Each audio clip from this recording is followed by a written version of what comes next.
Saya mengajak kita sekarang membuka Alkitab kita dari Matius pasal yang ke-28. I invite us now to open our Bibles to Matthew chapter 28. Saya membacakan bagi saudara Mazmur 28 ayat yang ke-18 sampai 20. I will read Matthew chapter 28 verses 18 to 20. Saudara bisa melihat di layar yang di atas bahasa Indonesia, yang di bawah bahasa Inggris. You may also follow along on the screen with Indonesian up the top and English at the bottom. Matius 28 ayat 18 sampai 20. Matthew chapter 28 verse 18 to 20.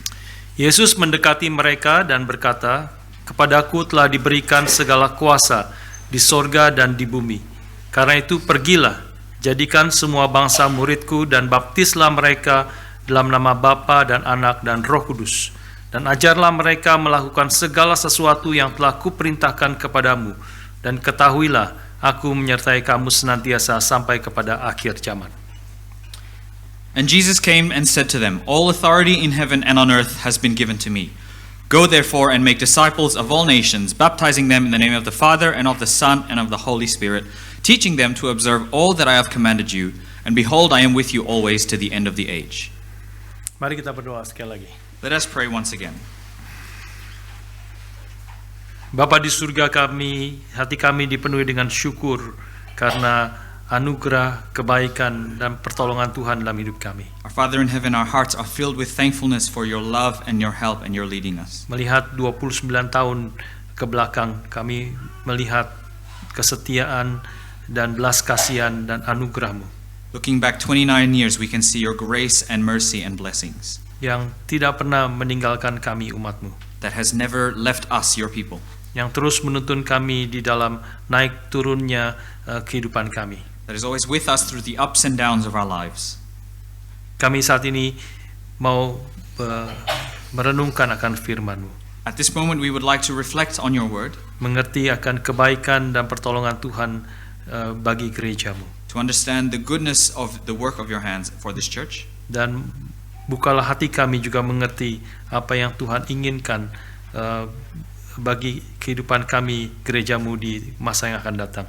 and open our hearts to accept what you will for us in the coming years, Sehingga kami, keberadaan kami khususnya di kota ini sungguh menjadi membawa hormat kemuliaan bagi nama-Mu. so that our presence in this city may bring honor and glory to you, Sehingga kehidupan yang satu kali yang Tuhan berikan kepada kami masing-masing, kami boleh pakai untuk menggenapi rencana-Mu. so that everything that you have given us may be to fulfill your will, Sehingga pekerjaan Tuhan terus berlanjut dari generasi kepada generasi, so that your work may continue with the next generations, sampai kehendak-Mu jadi dan nama-Mu saja yang dipermuliakan.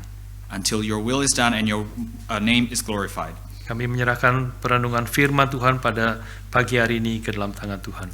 We surrender the reflection of your word today into your hands. Berkati dan pimpinlah setiap kami. Please bless and lead each and every one of us. Dalam nama Tuhan kami Yesus Kristus, kami bersyukur dan berdoa. In the name of Jesus Christ, we give thanks and we pray. Amin. Amen. Sudah sekalian, bulan yang lalu saya ada kesempatan untuk memimpin Student Worker Fellowship di dalam satu tema yang penting. Last month, I was able to lead the Student Worker Fellowship in an important topic. Di persekutuan di kita yang kita adakan bulan lalu, kita memikirkan akan tentang tema tentang gerakan reform Injili.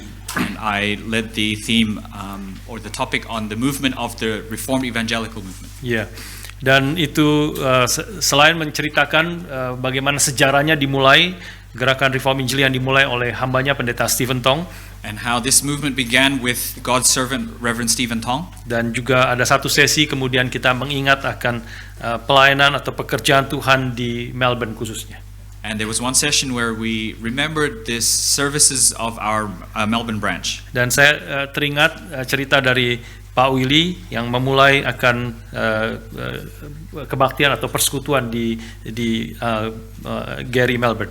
And I remember the story of Brother Willie, who began with a fellowship in our Melbourne. Gary Melbourne itu dimulai dengan secara seperti kebetulan. IREC Melbourne began almost by coincidence. Pak Willy sedang makan di satu restoran dan kemudian ada seorang pemuda yang tanya ke Pak Willy. Brother Willie was eating his meal at a restaurant, and there was a youth or a student who asked him a question. Om, apakah di sini ada gereja Indonesia? Uncle or sir, do you have a church here? Pada waktu itu belum ada GRI, MRI, And IREC did not exist yet here in Melbourne. tapi mungkin Pak Willy sudah memikirkan, sudah merenungkan, sudah memikirkan akan hal ini. But he had been thinking about this thing. Dengan pertanyaan dari pemuda itu, Pak Willy langsung menjawab, ada. And so with that, he straight away answered, yes, there is. Kapan, di mana Om? And he got asked, where and when does this happen? Kamu kasih tahu saya nomor kamu, nanti saya kasih tahu di mana. Give me your phone number and I'll tell you when and where. Dari situlah kemudian hari Sabtunya atau weekend itu dimulai persekutuan, dikumpulkan oleh Pak Willy beberapa orang. And so that weekend began a fellowship. Dan dari situ dari beberapa orang berkumpul, kemudian para pemuda, para mahasiswa, dan Tuhan terus pimpin sehingga pada bulan Februari tahun 1997 dimulailah kebaktian minggu yang pertama. And so God continued to lead that fellowship, and in February 1997 we held our first service. Yang dipimpin oleh pendeta Yosuali pada waktu itu, dan kemudian pendeta Yosuali itu mewakili dari Sinode GRI menyerahkan akan pelayanan GRI atau Gerakan Reform Injili di Melbourne itu kepada 3 keluarga. And so Pastor Joshua Lee held that service and then surrendered 3 families to serve in this church. Dan 3 keluarga itu hari ini hadir di tengah-tengah kita. And those 3 families are present amongst us today. 3 keluarga yang 29 tahun yang lalu, Februari 1997, itu diberikan tanggung jawab, dan mereka sampai hari ini setia melayani meskipun di dalam konteks yang berbeda-beda. So those 3 families have faithfully served us for 29 years in different contexts. Karena itu saya mengundang Pak Willy dengan Ibu Diana, Pak Hadi dengan Ibu Lucy, dan juga Pak Agus dengan Ibu Shuling boleh berdiri di tempat. Inilah pionir-pionir kita. And I invite the 3 families to stand up. Pak Hadi yang paling kiri, Pak Willy di tengah, Pak Agus, Ibu Shuling di sebelah kanan.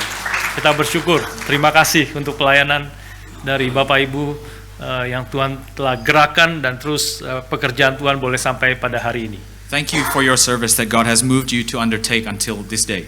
Saudara sekalian, ada banyak perjalanan dari 1997 sampai 2006 waktu saya tiba.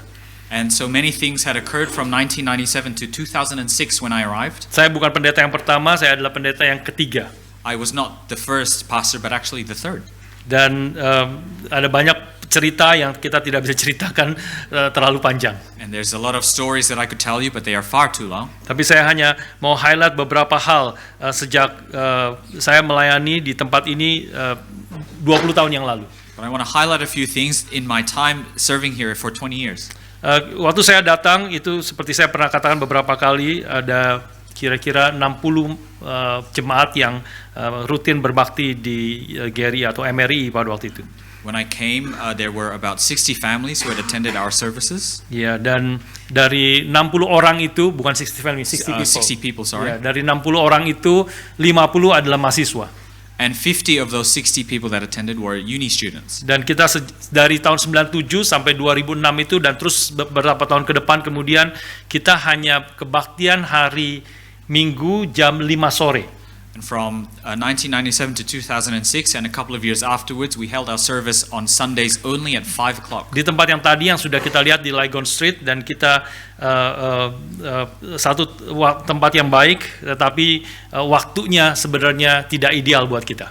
And we held our service in this church from the photos, and it was a good building, but the time was not ideal. Bagi para mahasiswa, it's okay, good, karena di tengah-tengah kota, mereka gampang sekali, tapi bagi keluarga-keluarga sebenarnya memang sulit.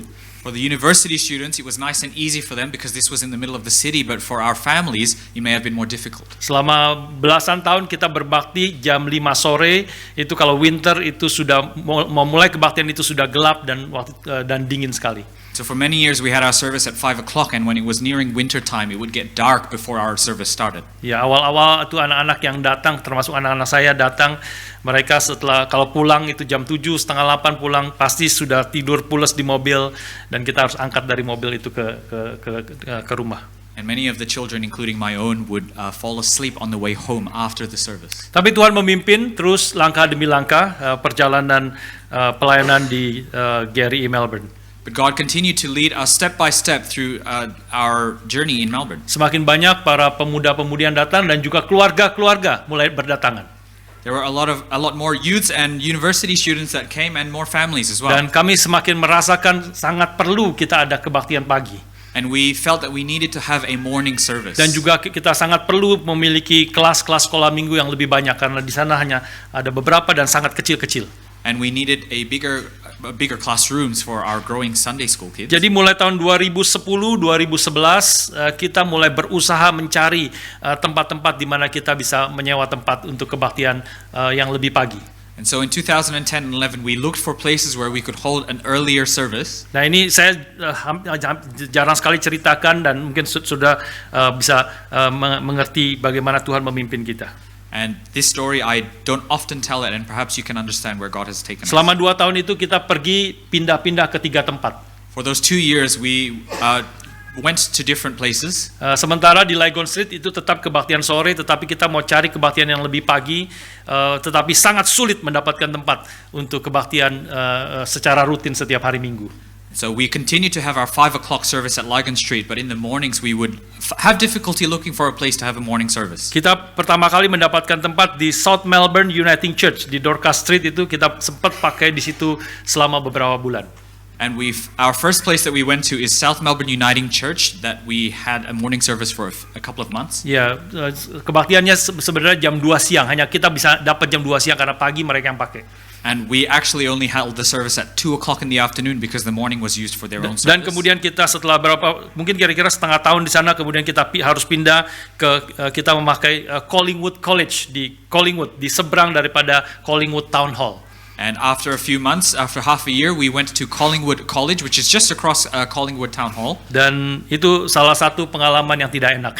And it was not a good experience. Kita hanya pakai di sana kira-kira 3 bulan. We only used that location for 3 months. Kita hanya boleh pakai kebaktian jam 2 siang karena paginya juga ada gereja lain yang pakai. And so again, it was a 2 o'clock service because there was another church there. Dan ini adalah public school, memang ada hall yang cukup besar, tetapi sangat kotor dan toiletnya itu sangat bau pesing dan sebagainya. And it was a public school, and the place was not well maintained and it was quite smelly. Dan kita setiap hari Minggu itu datang kira-kira beberapa jam sebelumnya untuk menyewa tempat di seberang dari Collingwood College itu, di sebelah Town Hall itu ada library, Collingwood Library. And before our service each afternoon, we would rent a place across the street next to the Collingwood Town Hall. Dan ada library di situ, kita sewa tempatnya, ruangannya untuk mempersiapkan akan guru-guru sekolah minggu. And we rented the space, which was really a library, to prepare the Sunday school teachers. Jadi sejak agak siang kita datang ke sana mempersiapkan, lalu kemudian setelah itu kita kebaktian nyebrang di Collingwood. Setelah selesai kebaktian kita kemudian ke Lygon Street jam 5 sore untuk kebaktian yang kedua. So we came there early afternoon to prepare the Sunday school teachers, then had service in mid-afternoon, then we would have to make our way to Lygon Street for the evening service. Itu adalah masa-masa perjuangan. And that was a time of striving. Ya, tapi saya merasa kita semua saudara-saudara yang terlibat itu sangat semangat dan kita berjuang bersama-sama. But I felt that everyone who served had a lot of energy and was quite zealous for it. Setelah itu kita juga pindah ke satu tempat yang lebih baik, yaitu di Melbourne City School di King Street. And then we again moved to another location called Melbourne City School in King Street. Kita memakai itu sampai sekolah itu kemudian memang harus pindah dan kita tidak bisa pakai tempat itu lagi. So it was another school, but then we had to move and we couldn't use that place again. Selama 2 tahun itu kita setiap kali kebaktian itu kita harus membawa bangku, kita harus men-set up sound system, men-set piano atau keyboard dan sebagainya, mimbar. Setiap kali setelah selesai kita harus bongkar lagi, minggu depan kita pasang lagi, dan kita bongkar lagi. Setiap minggu kita harus melakukan itu. So every single week we had to come and set up the chairs, and the organ and the AV team would have to come, and then after the service we would have to take it all down and pack it up again for every week. Kalau saudara yang taunya cuma gereja di sini, semuanya sudah ada. And if you only know this church as this building that we have now, you'll recognize that it's always here all Dan the begitu time. banyak tempat, begitu banyak kemudahan. And there's a lot of things that we already have done well. Tapi masa-masa waktu itu adalah masa-masa banyak tantangan dan banyak pergumulan. But at that time there was a lot of challenges and a lot of struggles. Tetapi sekaligus kalau kita melihat ke belakang, dan saya tanya beberapa tadi anak-anak itu yang sekarang sudah besar, kamu ingat nggak saat-saat seperti itu? And I asked some of the children who are older now, do you remember this time that we went through? Termasuk anak-anak saya dia dari pagi sudah datang dan siang kemudian ikut persekutuan, ikut persiapan dan dia ikut latihan dan kebaktian siang, lalu kebaktian sore sampai malam mereka setiap hari Minggu itu melakukan itu. Including my own children who would have to come and attend different meetings and the various services that we would have until late in the evening. Waktu itu saya tanya kepada mereka dan termasuk beberapa anak-anak yang lain, kamu ingat nggak masa-masa itu? Kamu ingatnya apa? Apa yang kamu ingat? And I asked them, what do you remember about this period of time? Mereka mengatakan it was a beautiful and fun times. And they remembered it as beautiful and fun. Mereka sangat senang. Mereka ingat memori itu adalah memori yang indah, memori yang mereka senang sekali karena sepanjang hari itu mereka berkumpul dengan teman-temannya, semangat dan sebagainya Mereka tidak rasa sama sekali ada kesusahan. And it was a good time for them because they could gather with their friends the whole day and they didn't feel any struggle. Itu adalah masa-masa bahagia, bahkan masa-masa yang seru buat mereka. And it was a happy and fun time for them. Saudara sekalian, kita bersyukur di dalam semuanya itu saudara-saudara yang hadir situ yang ikut berjuang bersama-sama, masih banyak di antara saudara yang hadir di sini. Kita bersyukur itu masa-masa memang kita merasakan Tuhan memimpin, memberi kekuatan, memberi semangat kepada kita semua. So we give thanks for those who were part of that journey and who are still with us today, and we can see how God continues to strengthen us as we went through it. Akhirnya setelah Melbourne City School itu tidak bisa lagi kita pakai, kita kembali lagi ke Lygon Street. And then after we couldn't use Melbourne City School, we had to go back to Lygon Street. Tidak ada lagi kebaktian pagi, tidak lagi kebaktian siang, hanya kebaktian sore jam 5. We no longer had a morning or afternoon service, we only had the Tapi evening. semua mulai sadar kita memang perlu gereja untuk ada kemungkinan kita bisa beli gedung gereja. But we started to realize that we needed to, and maybe we could buy our own building. Sehingga selama beberapa tahun selanjutnya itu sekitar 2 tahun 3 tahun kita terus mencari tempat-tempat yang tepat untuk kita beli. And then so for 2 or 3 years we continued to search for a good building for us to have. Dan di dalam anugerah Tuhan tahun 2013 itu kita mendapatkan tempat ini. And in 2013, by the grace of God, we found this building. Dan tadi Pak Paul sudah cerita, ada banyak hal-hal seperti itu. Tuhan dengan gampang sekali ubah telinganya atau ubah lidahnya Pak Paul, 50 jadi 15.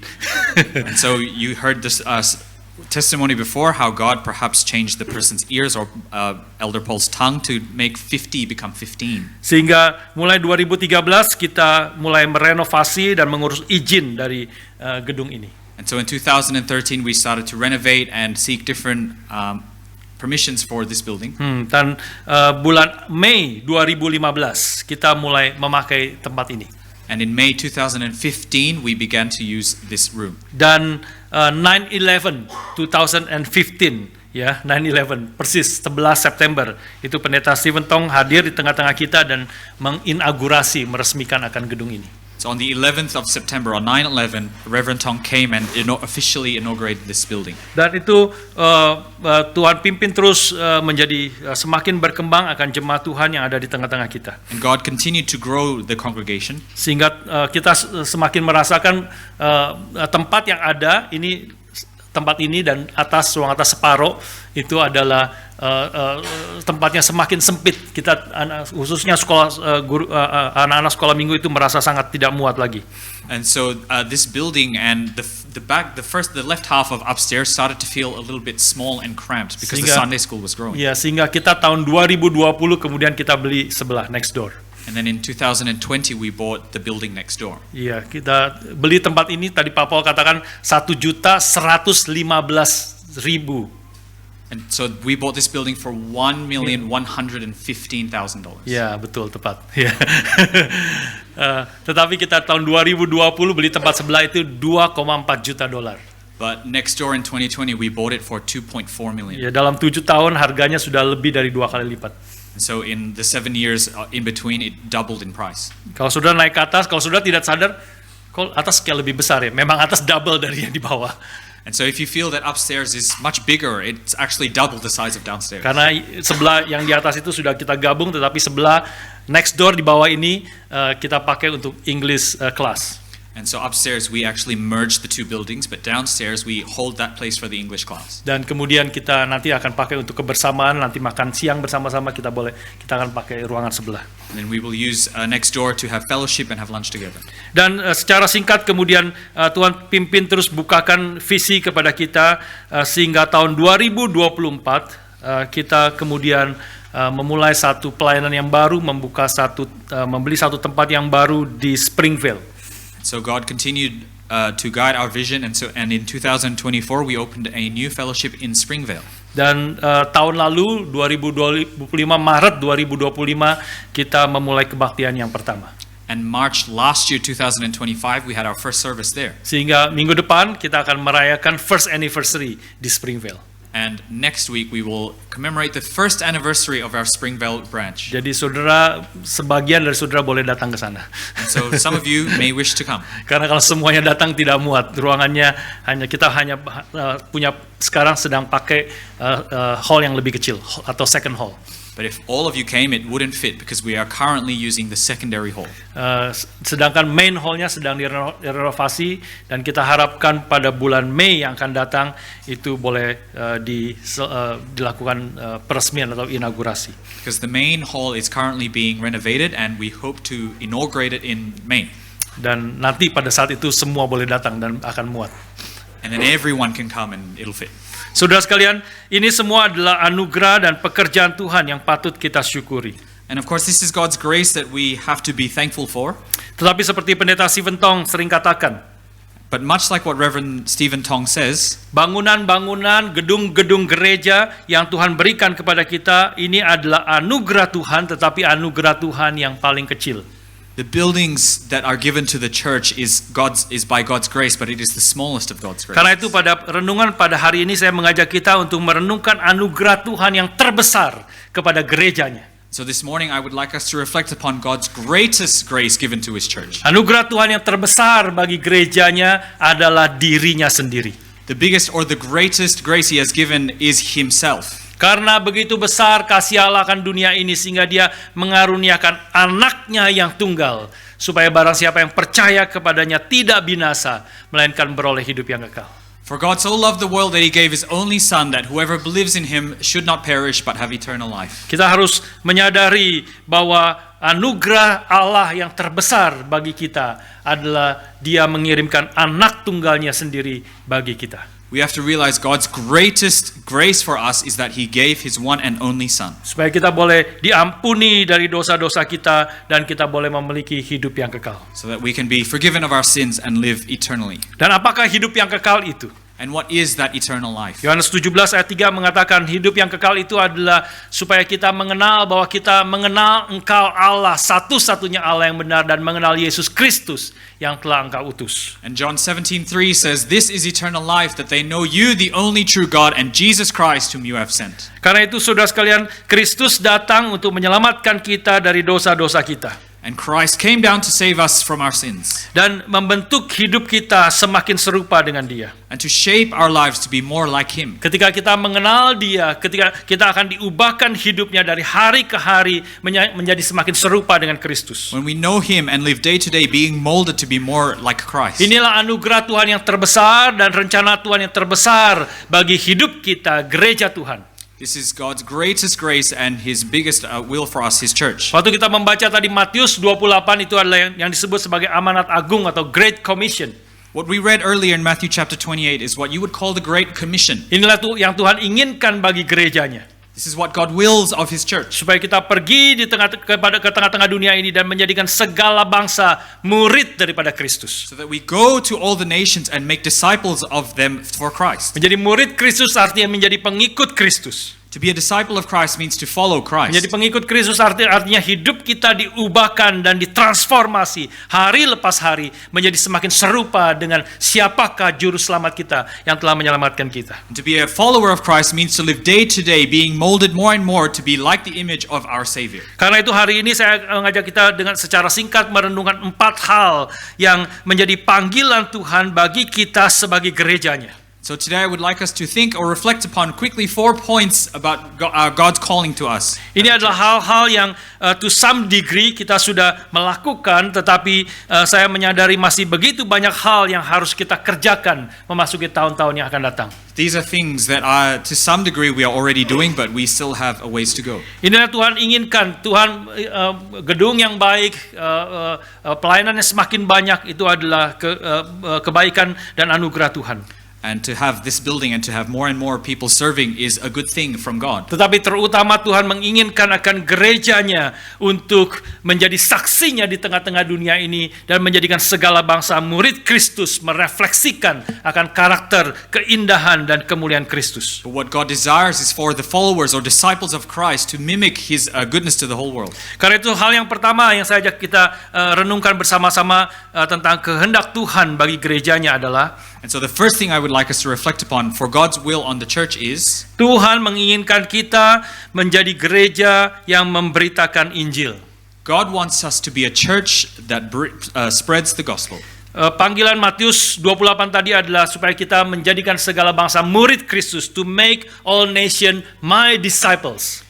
The calling from Matthew chapter 28 is to make the nations all Christ's disciples. Menjadi murid Kristus memang lebih besar daripada hanya percaya kepada Kristus. The calling to be a disciple is greater than simply just believing in Jesus. Menjadi memuridkan akan dunia ini tentu lebih besar daripada memberitakan Injil. To make disciples is a greater calling than simply spreading or preaching the gospel. Tetapi untuk menjadikan segala bangsa murid Kristus, langkah yang pertama khususnya di tengah-tengah orang dunia yang belum percaya kepada Tuhan adalah Injil harus diberitakan kepada mereka. But the first step in making disciples of all the nations is, especially in this dark world, to first preach to them the gospel. Tetapi tanpa mereka mengenal Kristus, tanpa mereka percaya kepada Kristus sebagai Tuhan dan Juru Selamat mereka, mereka tidak mungkin menjadi murid Kristus. Without them first believing that Christ is their Lord and Savior, there is no way that they could be His disciples. Dalam Roma, Paulus mengatakan bagaimana mereka bisa percaya kepadaku, kepada Kristus, kalau mereka tidak mendengar akan Injil diberitakan kepada mereka. Romans has said that, how can they believe in me as their Lord and Savior if the gospel has not been spoken to them? Tuhan yang telah menyelamatkan kita, Tuhan yang menyatakan kita adalah terang dan garam dunia. The God that has saved us has called us the salt and light of the world. Artinya jati diri kita harus melihat diri kita, gereja Tuhan, kita ada di tengah-tengah dunia ini sebagai terang dan garam dunia. So our identity, our being as a church is that we are the salt and light. Itu berarti dunia ini adalah dunia yang ada di dalam kegelapan. It is a world that is living in darkness. Artinya dunia ini adalah dunia yang semakin membusuk. It is a world that is continually rotting. Dan satu-satunya yang bisa menerangi akan dunia ini dan menahan kebusukan daripada dunia ini adalah ketika orang-orang Kristen, saudara dan saya, gereja Tuhan, berfungsi sebagai garam dan terang dunia. And the only way to stop the darkness from spreading and for the world to stop rotting is for us to be the salt and light of the world. Dan Tuhan Yesus memberi peringatan, kalau garam itu menjadi tawar, apa gunanya lagi selain dibuang dan diinjak orang. And the Bible reminds us that if salt loses its saltiness, what worth does it have other than to be thrown and trampled upon? Saudara sekalian, Tuhan menginginkan kita, gereja Tuhan, untuk memberitakan Injil di tengah-tengah akan dunia ini. God desires us to bring the gospel to the world. To some extent kita terus berusaha mengerjakan ini di dalam keberadaan kita di kota ini. And to some extent we are working on this in our presence in this city. Kita setiap tahun mengadakan VBS. VBS itu adalah Vacation Bible School, usaha memberitakan Injil kepada anak-anak. And each year we would hold Vacation Bible School to bring the gospel to children. Ada ratusan anak-anak setiap tahun itu ikut dan mendengar, dan banyak sekali juga berasal dari luar dari gereja kita. And there are hundreds of children that attend every year, and many of whom come from outside our church. Setiap tahun juga ada beberapa saudara kita yang pergi ke Indonesia untuk memberitakan Injil kepada orang-orang di kota-kota yang kecil di pedalaman melalui KKR regional.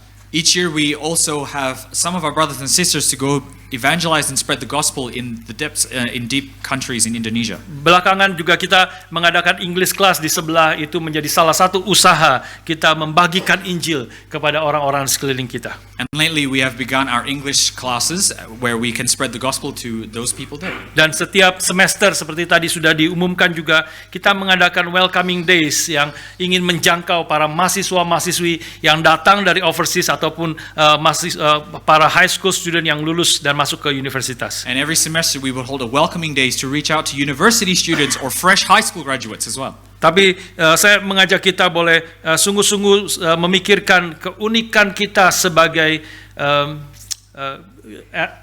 di kota ini. Apa yang menjadi keunikan kita yang Tuhan tempatkan, karena Tuhan pasti punya rencana. Kita ada di kota ini menjadi dengan orang-orang yang seperti ini adalah bukan suatu kebetulan.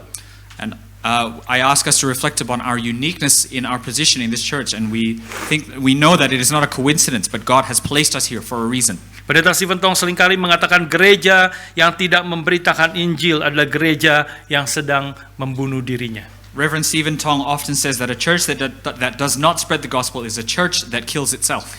Tuhan telah menyelamatkan kita, telah menebus kita, telah memberikan banyak anugerah. Salah satu yang paling penting adalah kita harus menjadi saksi Kristus di tengah-tengah lingkungan di mana kita ada.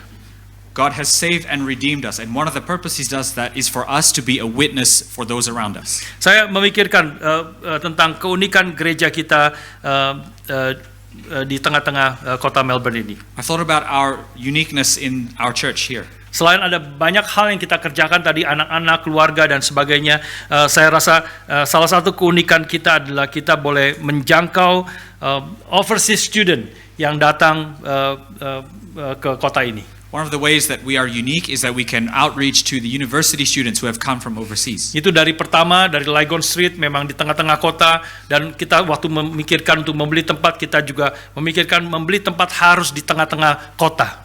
From when we had our Lygon Street service, we always knew that we wanted to buy a place somewhere near the city. Ini gereja di South Melbourne berbeda nanti dengan gereja di Springvale. And our church in South Melbourne is different to our church in Springvale. Karena gereja di South Melbourne ini adalah gereja yang jemaatnya itu datang dari berbagai tempat yang jauh. Because our South Melbourne branch is filled with congregation members who have come from different places. Dari segala tempat, dari utara, dari timur, dari barat, dari selatan. Saya sendiri tinggal di timur kira-kira 33 km untuk ke sini. And we have members coming from the north or the south or the west or the east, and I myself lived about 33 kilometers to the east. Ada jemaat-jemaat yang tinggal lebih jauh lagi daripada saya. And there are those who live even further away than myself. Itu adalah sesuatu yang agak tidak biasa bagi gereja yang ada di kota Melbourne. That is something pretty unusual for a Melbourne church. Orang-orang yang ke gereja di sini akan sangat kaget kalau tinggalnya di Boronia. Kamu ke gereja mana? Aku gerejaku-nya di South Melbourne. And there are people here who might be shocked to learn that you might live in Boronia, but you go to a church in South Melbourne. Boronia itu mungkin kira-kira 35-36 km dari sini. And Boronia is about 35 kilometers east as well. Saudara sekalian, jadi selain daripada banyak itu adalah keluarga-keluarga yang tinggal di berbagai tempat, kita yang salah satu yang unik adalah kita boleh menjangkau para mahasiswa di sekitar sini, Maramaiti, Melbourne Uni dan sebagainya. Other than our various family members who live in different parts of Melbourne, one thing that is unique about us is that we can outreach to university students who might attend RMIT or Melbourne University. Ini yang salah satu kita harus memfokuskan, dan setiap tahun, setiap semester kita bersama-sama memikirkan selain menjadi saksi Tuhan, memberitakan Injil kepada kelompok-kelompok yang lain. This is something we have to focus on in bringing the gospel to all these different groups. Biarlah pemberitaan Injil ini menjadi sesuatu yang natural yang terjadi di dalam hidup kita. May the bringing of this gospel be something natural to us. Secara alamiah seperti kita menemukan sesuatu atau melihat sesuatu atau mengalami sesuatu yang luar biasa. It is like something amazing that we have experienced. Kalau saudara menemukan sesuatu tempat yang indah, pasti saudara tidak keep it for yourself.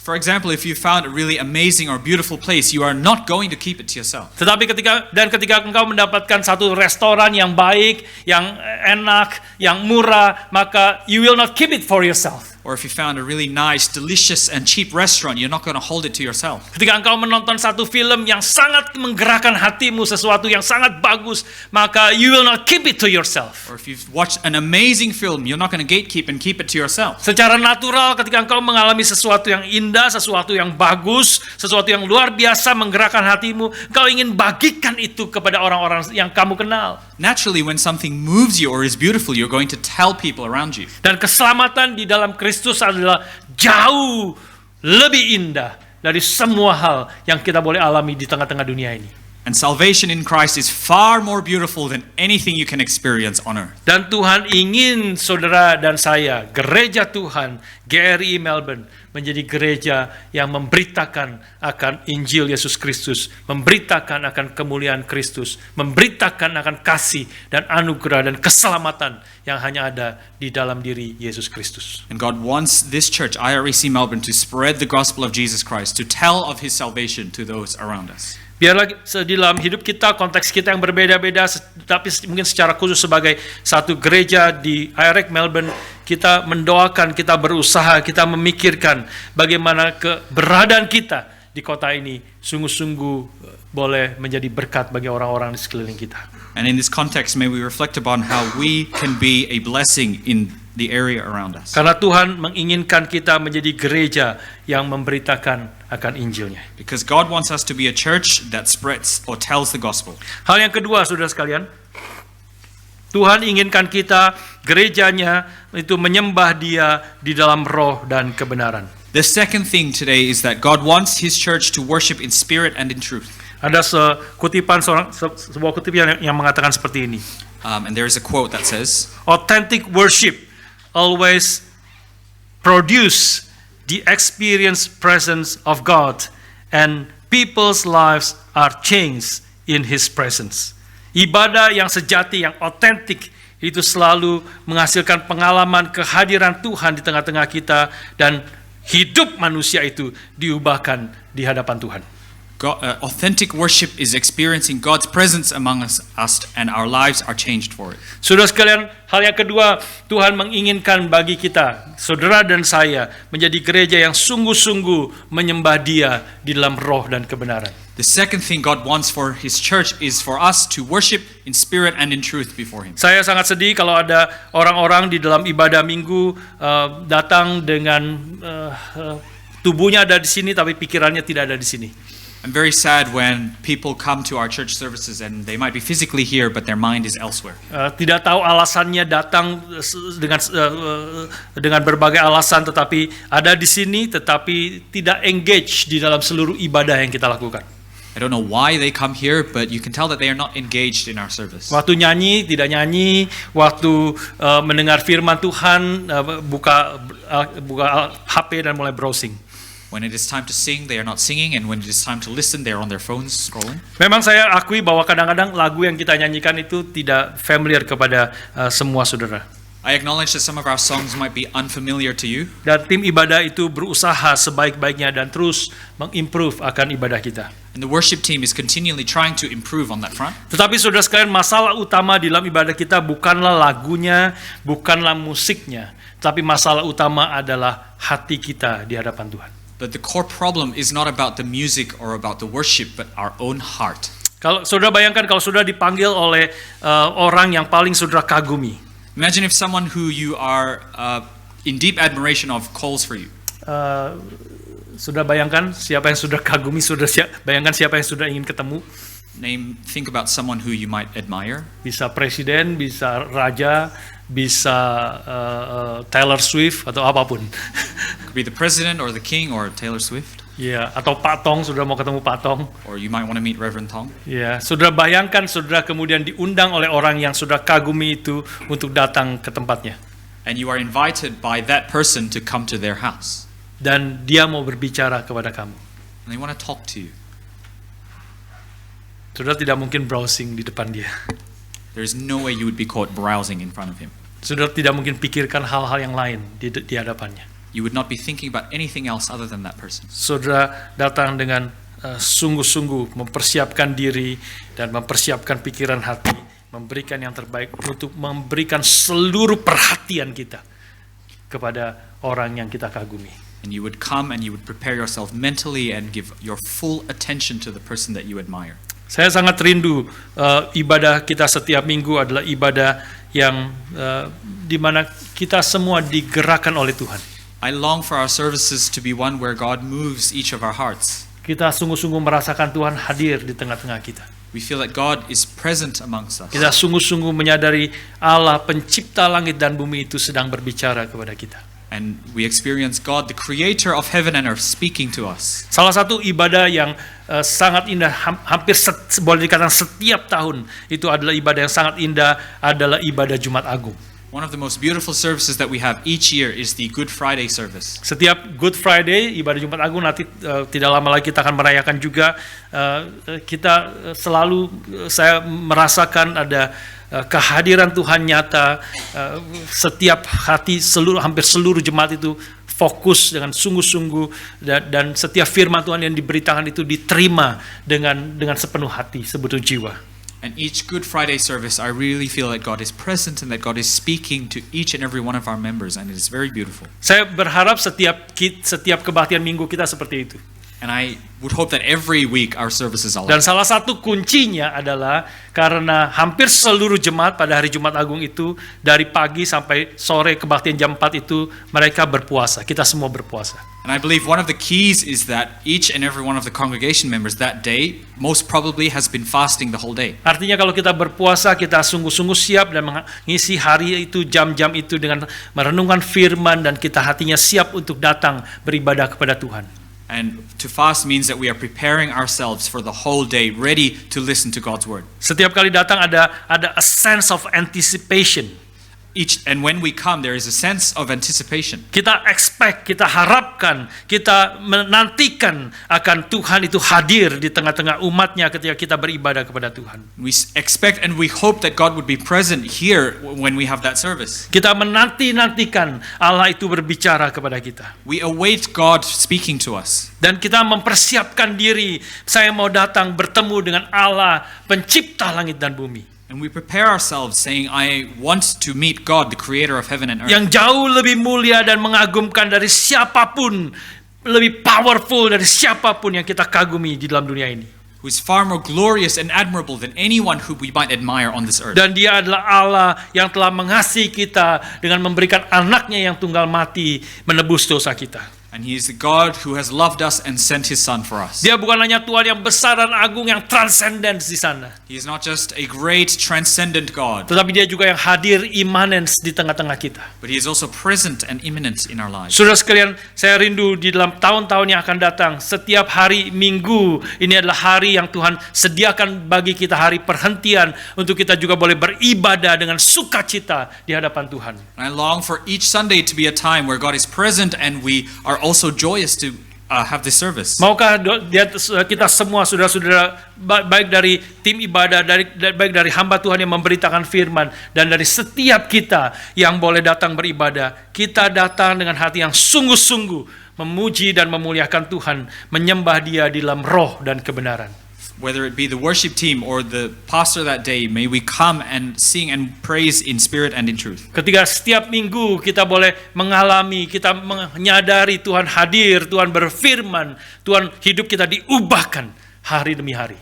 And then each week we realize that God speaks to us and our lives are changed day by day. Dan itu menjadi kesaksian yang sangat indah. Setiap orang-orang yang baru datang, mereka sendiri sadar Tuhan itu segala-galanya, Tuhan itu mulia, dan kebenaran firman-Nya diberitakan. Maka orang tergerak hatinya untuk datang mendengar akan firman dan mau juga bersama-sama dengan kita bertumbuh mengenal dan menyembah Tuhan kita Yesus Kristus. And that each new person that comes sees and realizes that God is our all in all, and they will come week after week to come and worship with us. Saudara sekalian, hal yang ketiga adalah Tuhan menginginkan kita, gerejanya, menjadi gereja yang saling mengasihi. And the third thing is that God wants his church to be a church that loves. Ini sesuatu yang sering sudah kita bicarakan, khususnya waktu kita bicara tentang kitab eksposisi dari kitab Efesus. And this is something we often speak about, especially when we are expositing the book of Ephesians. Bagaimana gereja itu adalah keluarga Allah, bagaimana gereja itu adalah tubuh Kristus itu sendiri.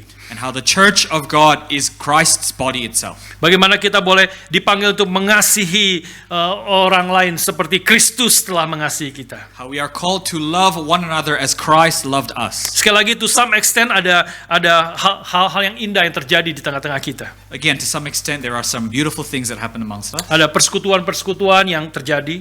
We have certain fellowships happening. Ada OSG. OSG itu adalah kelompok-kelompok kecil dari mulai remaja, pemuda, pekerja, dan kemudian juga keluarga, dan bahkan para seniors itu termasuk Pak Paul itu memimpin akan OSG atau Organic Small Group, para senior yang berkumpul kira-kira 2 minggu sekali. So we also have organic small groups beginning from the youngest of our teens to the oldest of our seniors, led by Elder Paul.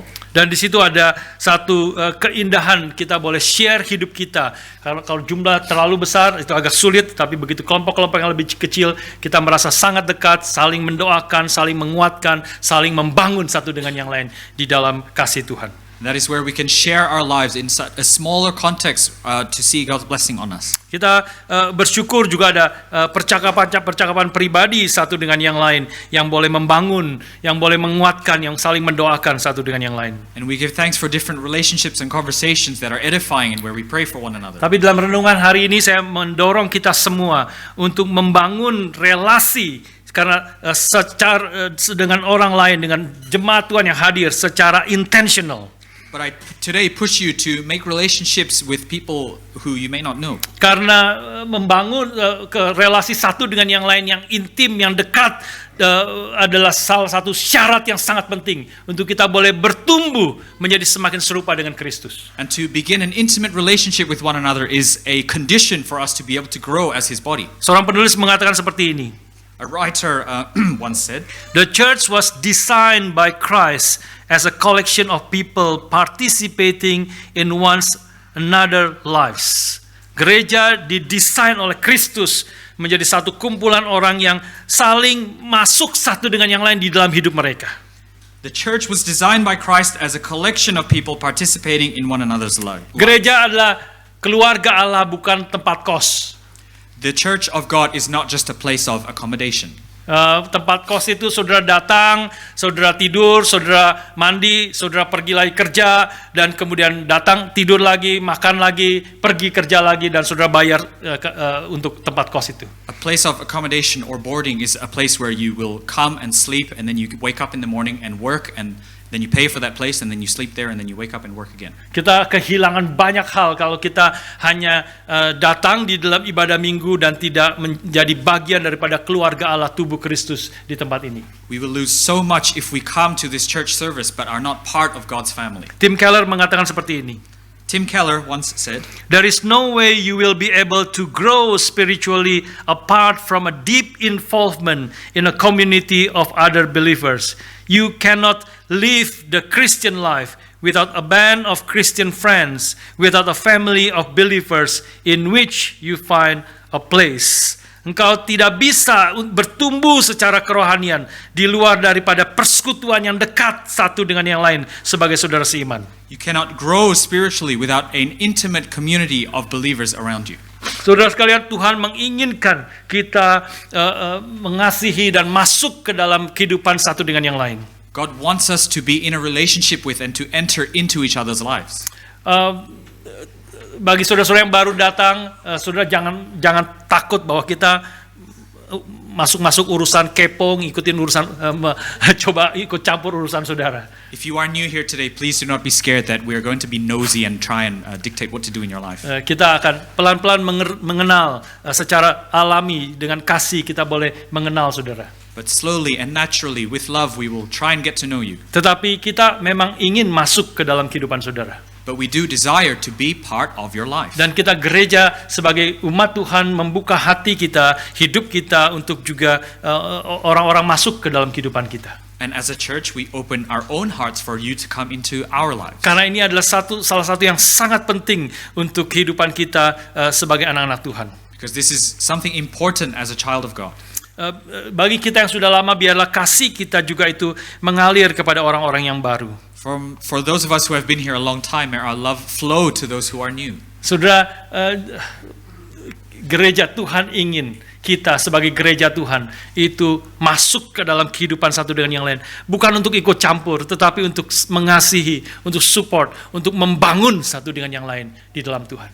God desires us to enter each and every one of each other's lives, not just to be nosy and to manage things around, but to show His love. Efesus mengatakan speaking the truth in love, we build towards one another, towards Christ, who is the head of the church. Kita mengatakan kebenaran dalam kasih, kita saling membangun satu dengan yang lain, bertumbuh ke arah Kristus yang adalah kepala gereja. We bring the truth in love and we edify one another towards Christ.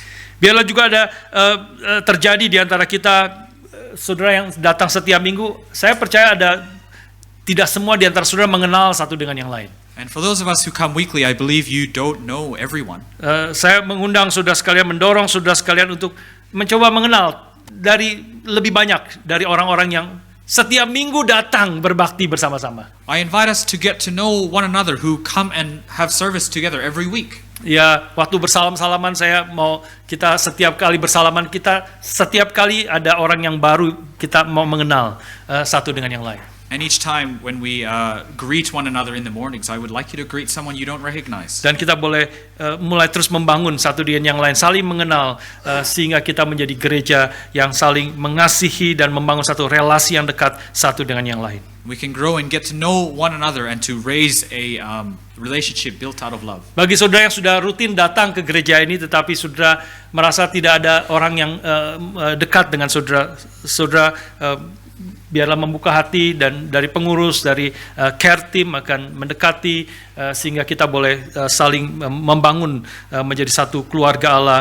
mengalami dengan nyata kita adalah satu tubuh Kristus yang saling menguatkan, saling melayani, saling mengasihi di dalam Kristus. And if you come here routinely, but you feel that you aren't close to anyone, please open up your hearts and the care team and everyone else will come and greet you, and we can grow together as a body of Christ. Yang keempat dan yang terakhir, saudara sekalian, Tuhan menginginkan kita menjadi jemaat yang berdoa. And the fourth and the last point is that God wants us to be a church that prays. Kita bersyukur kalau saudara melihat pelayanan yang kita kerjakan, bahkan kebaktian kita ada banyak doa di dalamnya. And we see that in the various ministries and services that we hold, we pray a lot. Kalau saudara datang lebih awal, saudara akan melihat para usher yang menerima tamu itu sebelum mereka melayani, mereka berdoa bersama-sama. If you come early enough, you will actually get to see the ushers greeting you at the doors begin with prayer. Guru-guru sekolah minggu ataupun choir ataupun apapun, kita sebelum melayani kita kemudian berdoa bersama-sama. And the Sunday school teachers and the choir members, we pray together. Biarlah kehidupan berdoa itu menjadi sekali lagi sesuatu yang alami kita lakukan sebagai anak-anak Tuhan. And may this prayerful life be something that we do as God's children. Kadang-kadang di dalam kebaktian itu ada atau setelah kebaktian itu ada orang-orang yang sharing kepada saya dan kemudian minta untuk didoakan. And often after our services, there are people who share to me and ask to be prayed for. Saya rasa adalah sesuatu yang indah jika saudara-saudara semua di dalam interaksi satu dengan yang lain setelah kebaktian ada kesulitan, ada kebutuhan, ada pergumulan, dan sudah ada kelompok-kelompok kecil berdoa, adalah sesuatu yang sangat indah. I think it is a beautiful thing that if you gather in small groups after service and there might be something that you could be praying for. Biarlah waktu kita bercakap-cakap sebagai anak-anak Tuhan, saudara-saudara seiman, ada hal-hal yang kita bisa katakan kepada mereka. Is there anything I can pray for you for? May we, as when we converse with one another as God's children, we ask, is there anything that I can pray for you? Di gereja ini juga kita tidak tidak bosan-bosan terus mendorong kita ikut di dalam persekutuan doa. And it is to no end that I will encourage you to join every week to our prayer meetings. Persekutuan doa kita ada 2 kali, itu hari Rabu di tempat ini di dalam bahasa Inggris. And we have 2 prayer meetings. One is on a Wednesday in this building. Dan ada sekali lagi yaitu pada hari Sabtu di Springvale jam 9 pagi. And one more on a Saturday morning at 9 at Springvale. Kalau sudah tidak bisa datang ke 2 persekutuan doa ini, sudah bisa meminta linknya, atau linknya biasanya suka dibagikan sehingga kita boleh ikut bersama-sama berdoa di rumah kita masing-masing. If you are unable to attend that, you can ask for a link to join online. Doa adalah menjadi sesuatu yang sangat penting untuk kehidupan kita sebagai gereja Tuhan. Prayer is an important thing to do as God's church. Dan seringkali menjadi kelemahan daripada gereja reform di banyak tempat. And it is a weakness that a lot of Reformed churches have. Biarlah kita boleh menyadari bahwa kita adalah gereja Tuhan yang tidak akan dapat berbuat apa-apa kalau Tuhan tidak memberkati dan memimpin kita. May we be a church that realizes that we can do nothing unless God has blessed us. Biarlah kita memiliki kesadaran di luar Kristus kita tidak dapat berbuat apa-apa. May we realize outside of Christ we can do or be nothing. Segala usaha kita, segala perjuangan kita, kalau Tuhan tidak menyertai, kalau Tuhan tidak memberkati, semuanya tidak akan menghasilkan buah apa-apa. All of our strivings, every hard work that we do, if God does not bless us, it will not bear fruit. Hanya kalau Roh Kudus bekerja melalui apa yang kita katakan, melalui apa yang kita kerjakan, orang hidupnya diubahkan. Dan kita sendiri bertumbuh makin mengenal Tuhan karena Roh Kudus bekerja di dalam hati dan jiwa dan pikiran kita. Only through the work of our Holy Spirit may we see that bear fruit and be able to live with one another. Seorang penulis mengatakan seperti ini.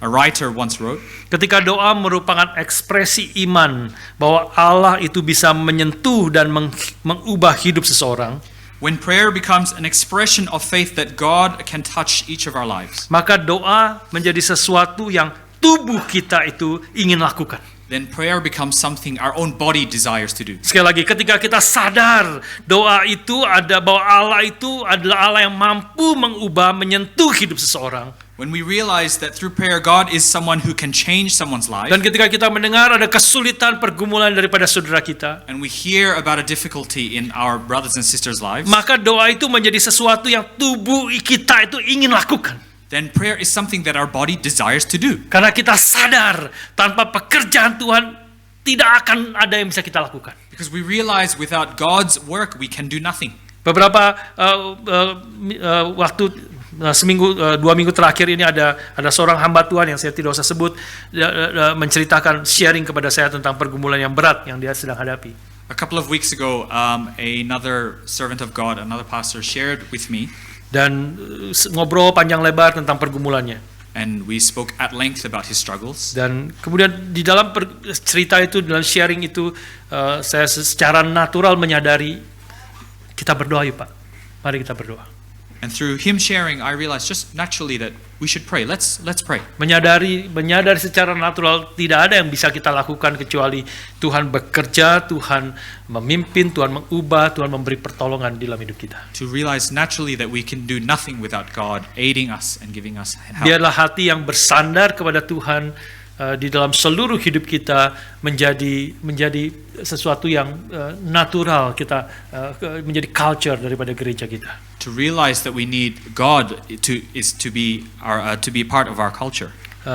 Sehingga kita boleh bukan hanya berdoa secara rutin sebelum kita melayani, Not just a routine prayer that we have before we serve, tetapi di dalam percakapan sehari-hari kita boleh muncul kerinduan untuk saling mendoakan, menguatkan satu dengan yang lain. but through our daily conversations we raise up a desire to pray. Biarlah memasuki tahun yang ke-30 dan juga tahun-tahun yang akan datang, As we enter into this 30th year and the years ahead, kita menjadi gereja yang semakin memberitakan Injil Tuhan di dalam konteks kita masing-masing. we become a church that grows to pray in our context. Kita menjadi gereja Tuhan yang boleh di dalam kebaktian minggu paling sedikit, di dalam pertemuan-pertemuan ibadah yang Tuhan sediakan, kita sungguh-sungguh expect dan menantikan Tuhan hadir, Tuhan berbicara, Tuhan dipermuliakan, Tuhan mengubah akan hidup kita. That through each of our services we hope and we expect that God will be present and will speak and will change our lives. Dan dalam tahun-tahun yang ke depan kita boleh menjadi gereja yang sungguh-sungguh kasih persahabatan itu terjadi di antara kita. And in the coming years to be a church where friendship happens amongst us. Kesadaran bahwa kita bukanlah sendiri, kita adalah saudara-saudara seiman, satu keluarga Allah di dalam Tuhan. To realize we are not alone but we are brothers and sisters sharing the same faith in Christ. Dan biarlah juga di dalam tahun-tahun yang akan datang kita menjadi gereja atau jemaat Tuhan yang semakin bersandar kepada Tuhan, yang kita ekspresikan di dalam doa-doa kita. And in the coming years to be a church that relies on God and it is expressed through our prayers. Baik doa secara pribadi-pribadi di dalam kelompok-kelompok kecil di dalam OSG maupun juga doa di dalam persekutuan doa yang lebih besar.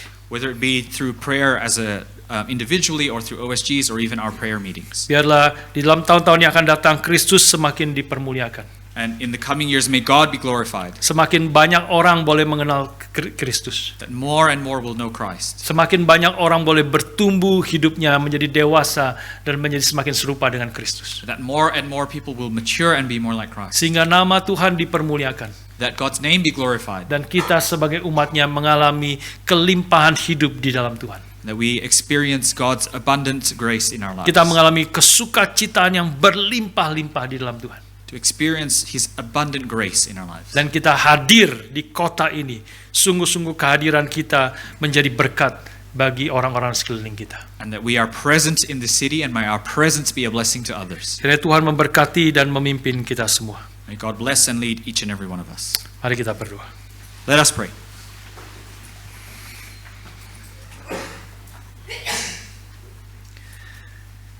Then sings my soul, my Savior God, to thee. How great thou art, how great thou art. Then sings my soul, my Savior God, to thee. How great thou art, how great thou art. Mari kita berdiri bersama-sama. Let us all stand Then up. sings my soul, my Savior God, to thee. How great thou art, how great thou art.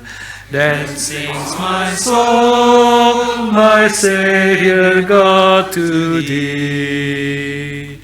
How great thou art, how great thou art. Saya minta pendeta Limijin naik ke atas mimbar untuk berdoa bagi kita. Invite Pastor Limijin to come up to the pulpit and to pray for us.